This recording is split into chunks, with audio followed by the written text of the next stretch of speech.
Good morning, everyone. Peace be with you. We're going to talk a bit more about responsibility today, and the teachers are going to show you a short film. And as you go along watching the film, there are lots of places where it stops and asks you some really good questions about what you're seeing in the film and what the characters in the film are doing. So if you have somebody near you at home or at school that you can discuss the answers to the questions with, that would be brilliant. There are some children in the film sharing their thoughts and ideas and talking about the answers to the questions. So if you don't have anyone to talk to, listen to what they're saying and really think about who you agree with and what you think about what they're saying. The film is all about responsibility, and we're thinking about how to relate what they're saying in the film to what we do in school and how we behave in school and friendships in school.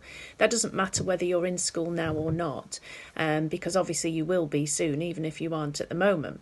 But you can also apply it to any relationship at home with siblings, with brothers and sisters, or with anybody, because it's about you taking responsibility for your actions.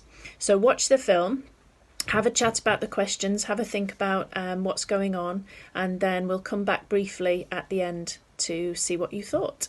Enjoy.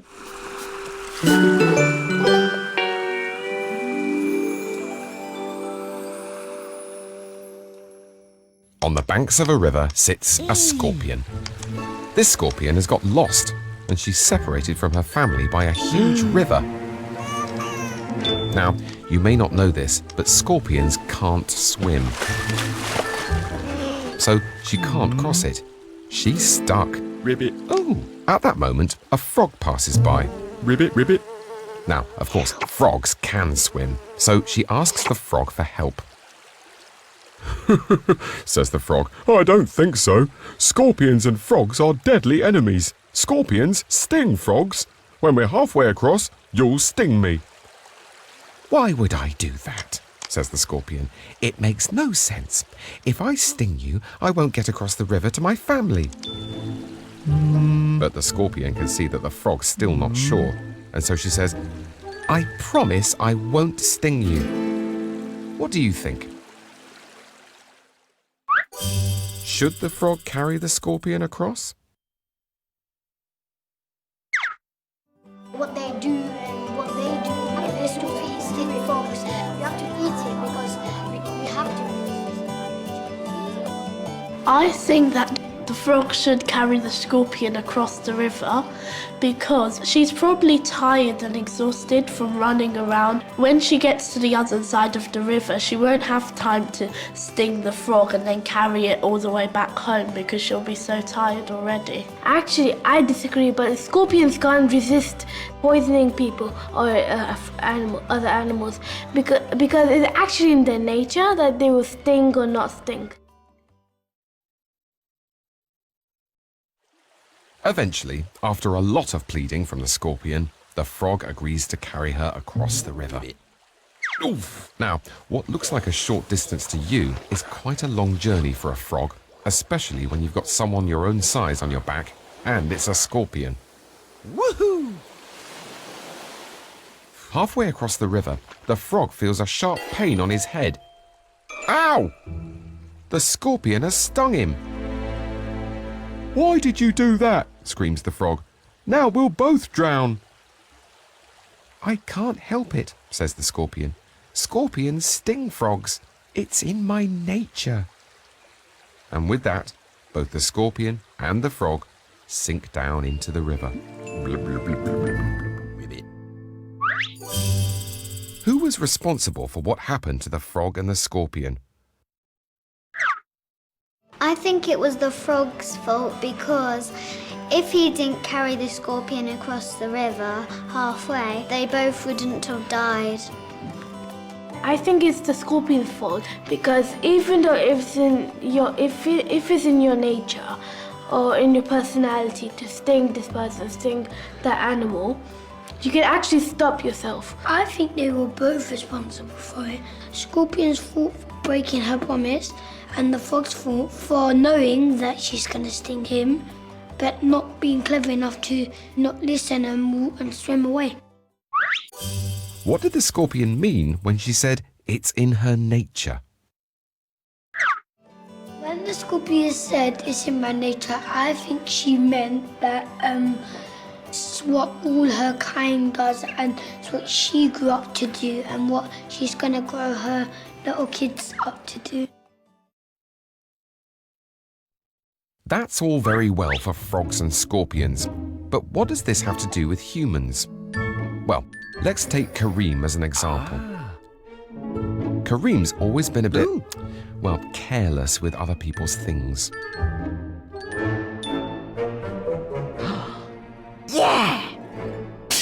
Kareem's best friend Sophie has a telescope that he really wants to borrow. The thing is, Sophie's not sure. She knows Kareem is careless, but he promises to be careful with it. So eventually she decides to lend him the telescope. Kareem heads off, carrying the telescope extra carefully. Phew! He spends the evening looking at the stars, making sure he's being extra careful. And the next day, on his way to return it to Sophie, he sees a group of little baby scorpions looking cute on the bank of the river. Uh-oh. Looks like Kareem might not have been extra careful this time. Hi! And that means he has broken his promise to Sophie. She's probably going to be rather upset. Could Kareem have stopped himself from breaking his promise?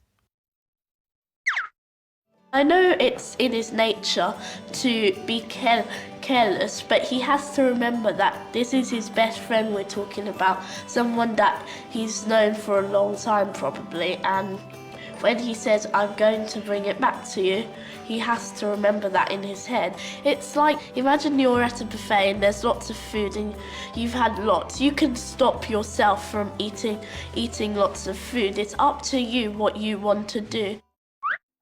How is Kareem's promise different to the scorpion's promise? What do you think?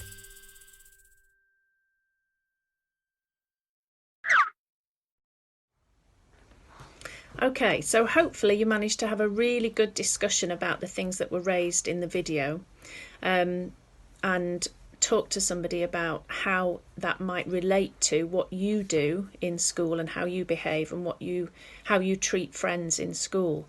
It's quite hard sometimes seeing things from another person's point of view and understanding why they might have done something.